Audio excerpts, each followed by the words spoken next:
Greetings and thank you for watching. My name is Zach Weiss and this talk is about water stories, which is my most hopeful vision for the future. So in this most hopeful vision for the future, humans all around the world start undergoing a shift in consciousness where we really change our relationship with water and nature. And we start to realize how water is the lifeblood of the earth. Water is life. It's the biggest prerequisite for life, and we really need to start stewarding it as such a sacred, valuable resource.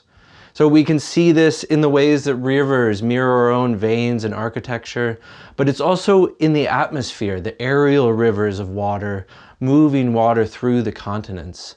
And so humanity starts to wake up that we're in this system with this biotic pump where the living systems are actually cycling moisture through the Earth's continents, making the balanced, productive climate that we know as planet Earth. And we start to understand how we're all related, how what's happening on each continent has an effect on weather patterns in other areas, and how these primary biotic pumps off of the Hadley cells on continents feed moisture through the remainder of the continent.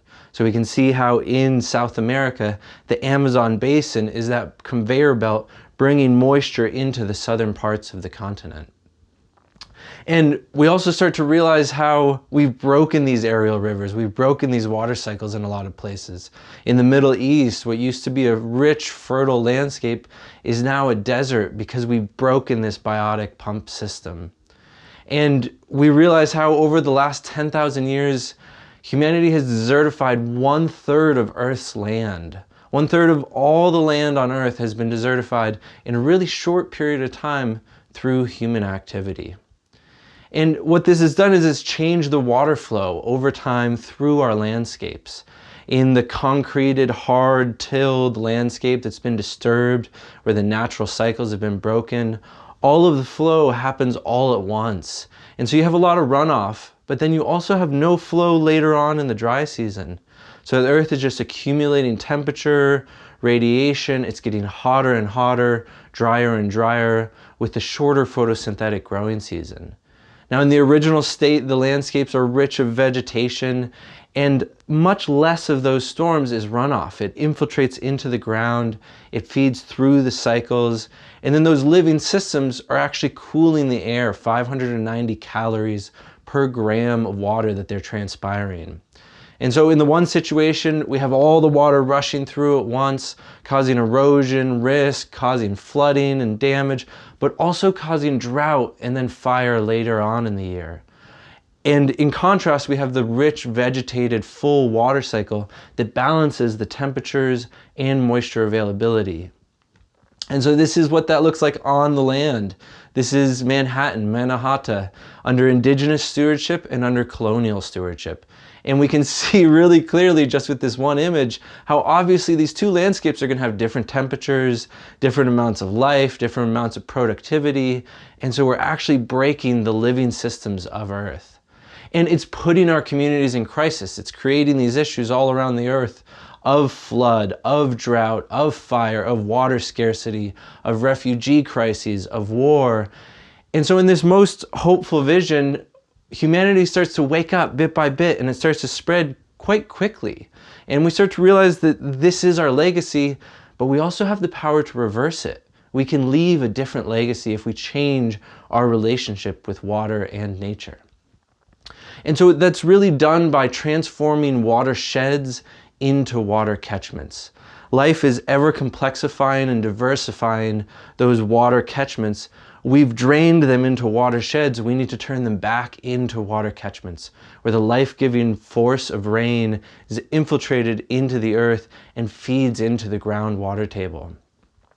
And so this is where I should mention, this is something we're doing. This is what I'm putting all of my daily energy into. We've assembled this team of talented creatives to make this vision in reality. So this is my hopeful vision for the future, but it's also what I'm working on every day with Water Stories. So I hope if you're inspired by this, you join us at waterstories.com, where we're going to start building this community of action. And so in year one, Water Stories goes viral. We really start to spread around the world. People really start to gain awareness of the water cycle, of how critically important it is. But much more important, we train 1,000 practitioners from all around the world. These 1,000 practitioners should start roughly 100 or more new businesses spread out over 50 different countries, and they're going to each be developing their own projects. So at least 1,000 different projects all around the world. So at the end of this first year, our early tribe is forming, the people who really feel called to work for water and start to establish a legacy that's something different. And in our pre-launch, just 1 month into it, we're already in 79 different countries. So it seems like a pretty realistic possibility to hit 50 different countries that we have practitioners in. And so we're going to release all of these educational pieces. We're going to release an animation about the full water cycle, how the full water cycle functions, how trees producing hygroscopic microorganisms are actually seeding moisture in the air into clouds and then rain, and those temperature impacts are creating this conveyor belt of the biotic pump. This is the full, healthy, natural water cycle. We're also going to release an animation about the watershed death spiral. How when humanity clears the forest, drains the wetlands, builds hardscapes, roads, and buildings, we change how the water cycle functions. We make it so that storms can't enter because of the heat domes off of all these open, exposed areas.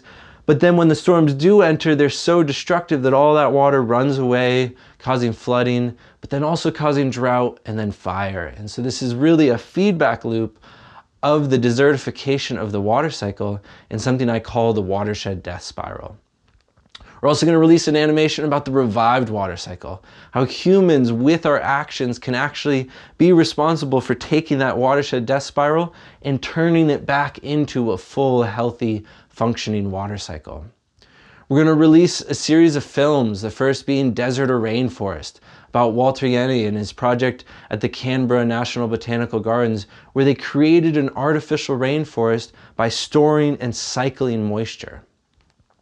We're going to also feature Rajendra Singh, the waterman of India, in a film called Reviving Rivers, helping people understand how through this movement they've revived 7 rivers in this region of Rajasthan. They've lowered the temperature 2 degrees Celsius. They've brought water back to 250,000 wells, impacting 1 million people. Really incredible story. Then this all leads into the launch of our core course, where we've been working on this course for the past year now, and we're trying to take all the information I've gained from Sepp Holzer, from Rajendra, from all these different water leaders around the world, and distill it into a format that people can digest so we can train as many people like me working around the world as possible, as quickly as possible.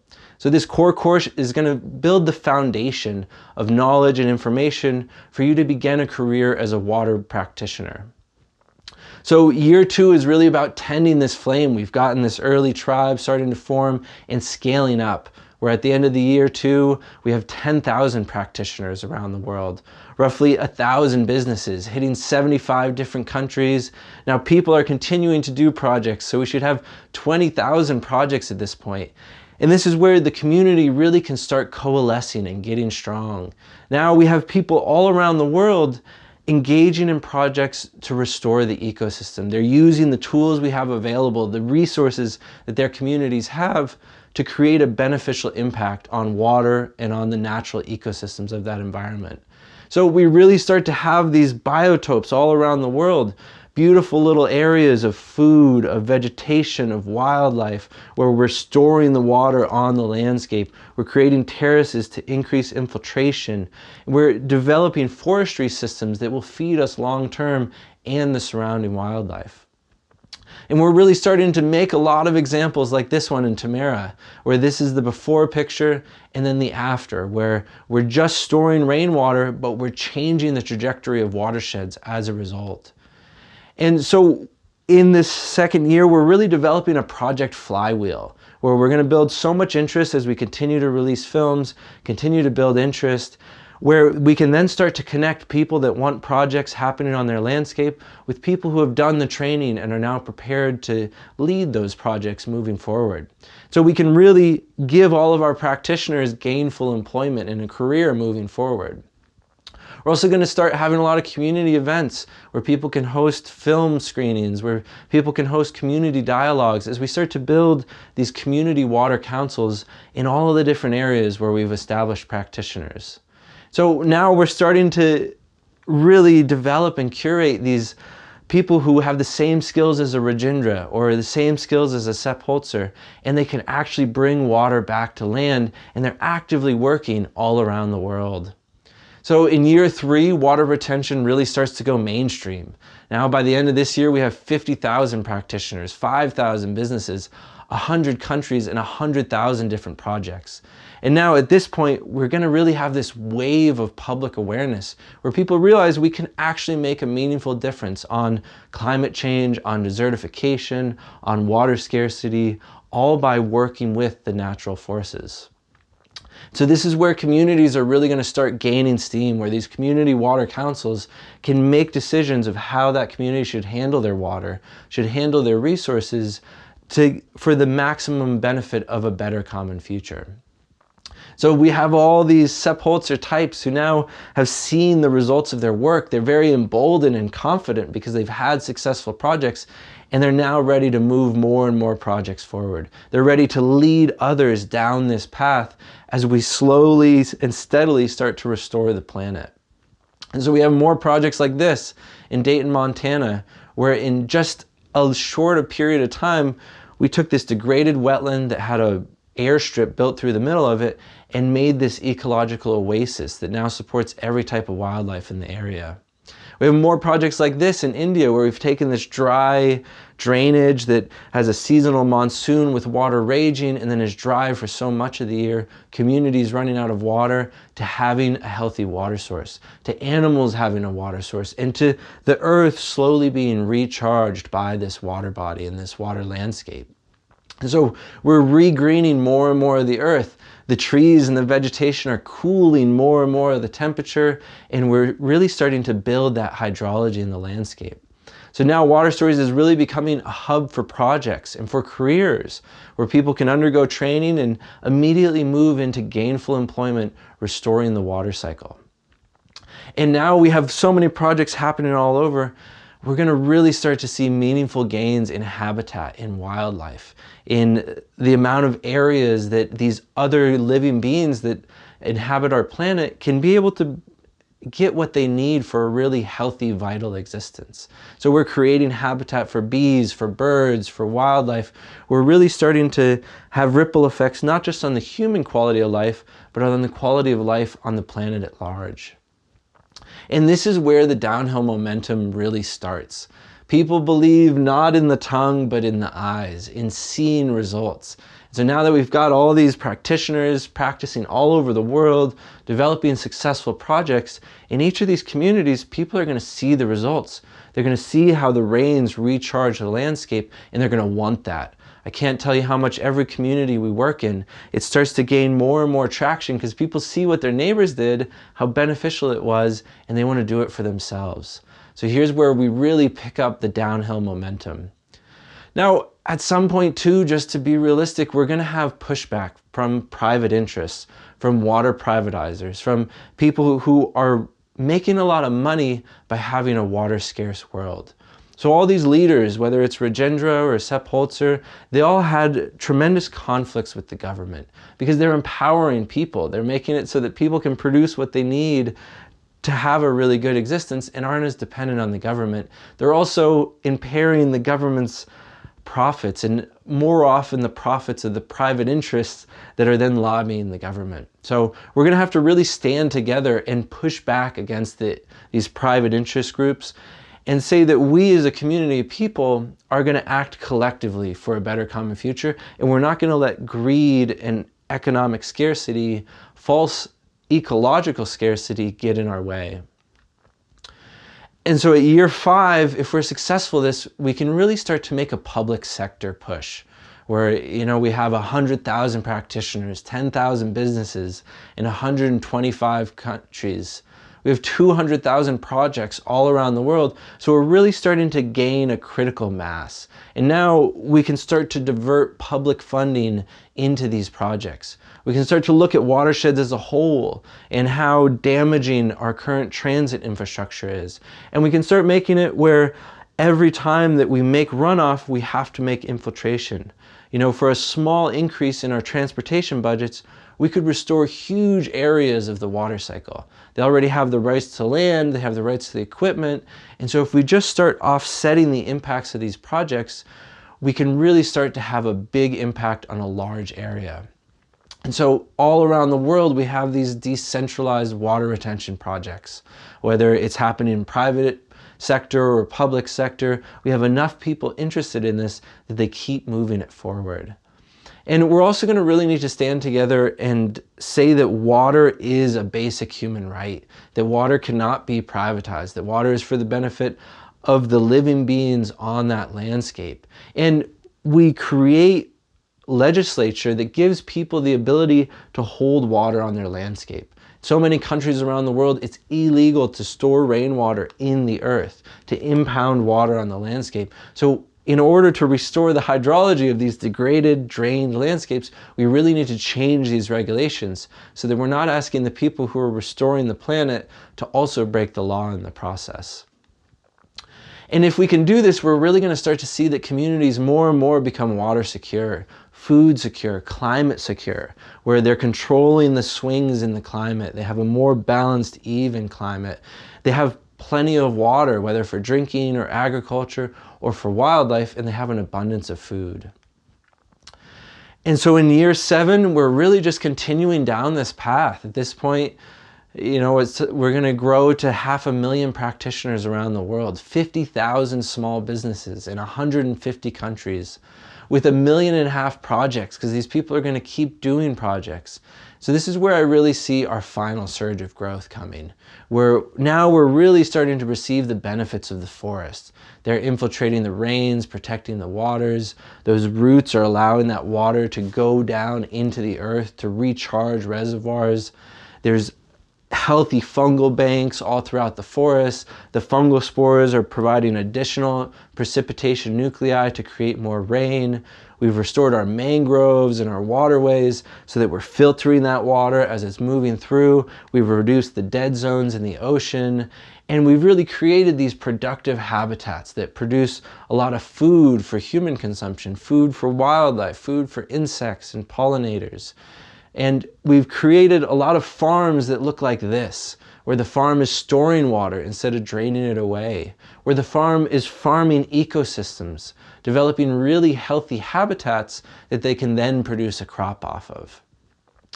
And through this, we're going to have more and more water sources. Slowly, our water scarcity is going to slowly dissipate as we recharge more water into the earth. We're going to have more spring water sources for drinking water. We're going to have more flow through the rivers and the creeks, especially during the dry times. So we can really restore the health of all of our waterways and our hydrology. And around year 9, year 10, we're really getting to the point where we've rebalanced much of the climate on Earth. We have 1 million practitioners around the world, 100,000 small businesses in all countries around the world, more than 5 million projects, and now maybe we're starting to reach market balance where we have 1 practitioner for every 7,000 people on the planet. That seems, if anything, a little bit too low, because all around the earth, people can be helping others restore their landscape, work for their water, work for their land, and for their future offspring, for their progeny. So now we're really starting to have an impact on these global biotic pump systems where we've restored healthy forests and they're driving moisture deeper and deeper into the continents, where we've dissipated some of the tension that's happening in these systems. So we create all this high pressure, it increases the force of these storms that we have coming through the landscapes. So as we allow that pressure to enter, we also reduce the severity of our extreme weather events. And we've got beautiful places like this all around the world where there's an abundance of water, there's an abundance of food, there's a really healthy, thriving landscape. So we can take this earth that we've inherited, where humans have desertified 1/3 of it, in just 10,000 years, and we can regreen the whole thing. It looks like different things in different places, but everywhere we can work with water and we can work with nature to create a better common future for all life that inhabits that area. So we can make conditions again where this tree, Big Mama, when it was young, you could drink from any source of water on Turtle Island in North America. Now there are whole states where you can't even fish or swim in the water because it's so polluted, it's so toxic. But through this restoration and regeneration of the water cycle, we can create these conditions once again where all of the water we have is pristine, all of the water we have is healthy, and our ecosystems are really going to come back to life as a result. So we have this power, we have this potential to harness the power of the water cycle. Water drives so much of our global heat impacts. It's 70 to 95% of the global heat dynamics on Earth are driven by the water cycle. It's only between 7 and 20% that's driven by carbon. So when we work with water, we not only have a bigger impact, but we see the results on this timeline that makes sense. The first rainy season, people see the changes in their actions, so it can really start to gain steam.